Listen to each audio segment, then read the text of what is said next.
Hello everyone, welcome to Chotis Vlogs. ඉතින් අද අපි පුංචි ගමනක් යන්න හදන්නේ. ඒ තමයි අපේ පුංචිලෑ ගෙදර. ඉතින් පුංචි ඉන්නේ අයගම. අයගම කියන්නේ රත්නපුර දිස්ත්‍රික්කයට අයිති වෙන ටවුන් එකක්. ඉතින් මං හිතුවා ඔයගලන්වත් මේ ගමන එක්කන් යන්න. එහෙනම් දැන් අපිත් එක්ක. ඔන්න අපි පුංචිලෑ ගෙදරට ඇවිල්ලා ඉන්නේ. දැන් මං යන්න හදන්නේ මං පුංචිලෑ ගෙදර ආවම යන්න කැමතිම තැනට. එන්නකෝ මං ඔයාලවත් එක්ක යන්නම්.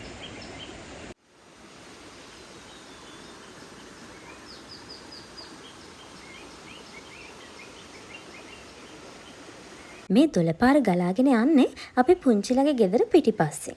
බලන්නකො ලස්සන ගල් එකතු වෙලා ඒ අතරින් වතුර ගලාගෙන යනවා. ඒ වගේම මේ වතුර හීතලා මගේ අම්මෝ මතක් වෙනකොටත් ඇඟ හීතල වෙනවා. ඒ වගේම තමයි මේ වතුරේ මාළුත් හිටියා. මට නම් මෙතනට ගියාම ආයෙත් එන්න හිතෙන්නෙම නැති තරම්. ඉතින් අපේ ගෙදර ඉඳලා පැය එකහමාරක වගේ ගමනකින් අපිට පුංචිලගේ ගෙදරට එන්න පුළුවන්. මෙහෙ එන්න අපිට පාරවල් කීපයක් තියෙනවා. ඉංගිරිය හරහා හොරණ හරහා එන්න පුළුවන්. ඉතින් අපි තෝරගත්තේ හදපාංගොඩ ඉංගිරිය ඈගල් ඔය හරහා තියෙන පාර. ඉතින් මේ පාරත් හරිම ලස්සනයි. මම ඇත්තටම වීඩියෝස් ටිකක් කරා ඒ වුණත් මගේ අතින් ඇක්සිඩන්ට්ලි ඒ වීඩියෝස් ටික ඩිලීට් වුණා. ආයෙත් ගියොත් මම අනිවාර්යයෙන්ම ඔයගලන්ට ඒ ලස්සනත් අරගෙන එන්නම්.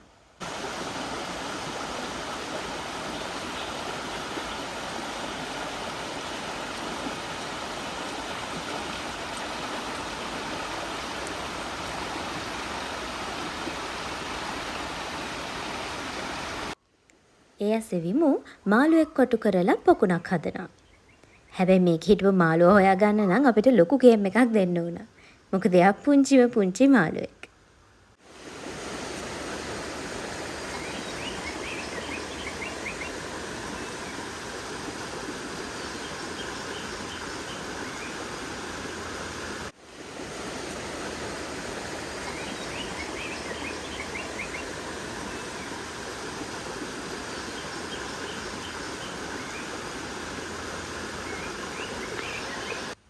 ඊට පස්සේ අපි තව පුංචි ගමනක් ගියා. බලන්නකෝ ඔයාලත් මෙතනට ආස වෙයිද කියලා.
මම මේ දඟලන්නේ ඇයි කියලාද හිතන්නේ? ඔව් ඒකින්ද තමයි මාළු කොටන නිසා. ඉතින් ඔයාලත් කවදා හරි ෆිෂ් තෙරපි ගිහින් තියනවා නම් ඒ ෆීලිං එක ඔයාලා දන්නව ඇති. ඉතින් මෙතන අපිට free of charge ෆිෂ් තෙරපි එකක් හම්බුණා. කොහොම හරි මම අර කලින් පෙන්නපු දොළපාර උඩහින් හැදෙන්නේ මෙන්න මෙතනින්. මෙතනින් පටන් ගන්න දොළපාර තමයි අපේ පුංචිලගේ ගෙදර පිටිපස්සෙන් ගලාගෙන බහින්නේ. ඉතින් මෙතන පුංචි දියැලකුත් තියෙනවා. ඉතින් ඒක බලන්න තමයි අපි මේ ආවේ.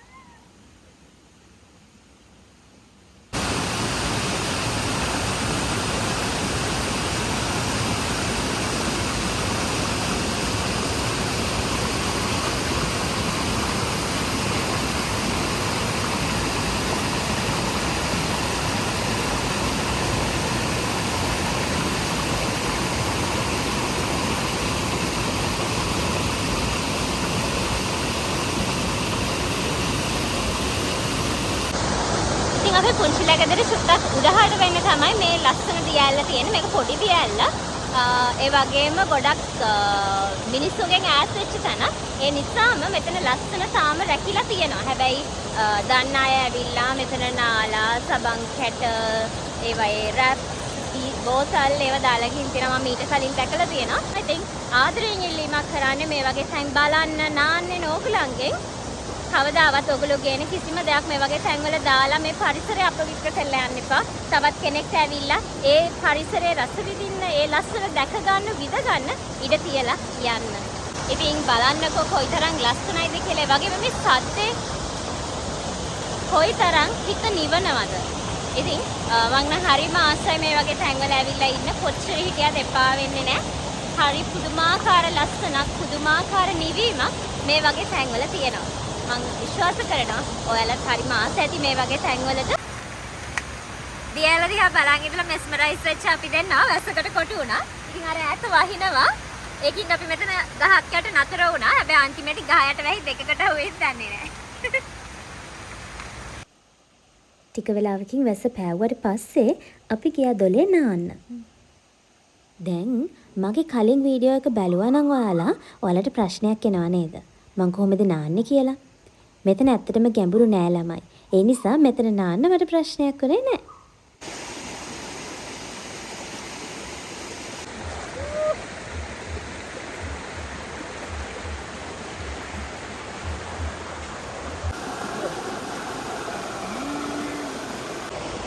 මෙතන මගේ රොක් කාසල් එක. මෙන්න තියෙනවා අපේ විමුගේ රොක් කාසල් එක. බලන්න කාගේකද වැඩිය මුස මොහ මෙතන ඉන්න බෑ මාළු කනවා. බලන්න කාගේකද වැඩියම ලස්සන වැඩිය මුස කියලා. නාලා ගොඩට එද්දි නම් අපි දෙන්නම හරිම බඩගින්නේ හිටියේ. ඉතින් ගිය ගමන් අපි ඇඳුම් මාරු කරගෙන කෑවා.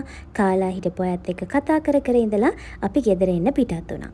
හැබැයි ඒ ටික නම් මට වීඩියෝ කරන්න බැරි වුණා. ඉතින් මේ අපි ගෙදර එන ගමන්.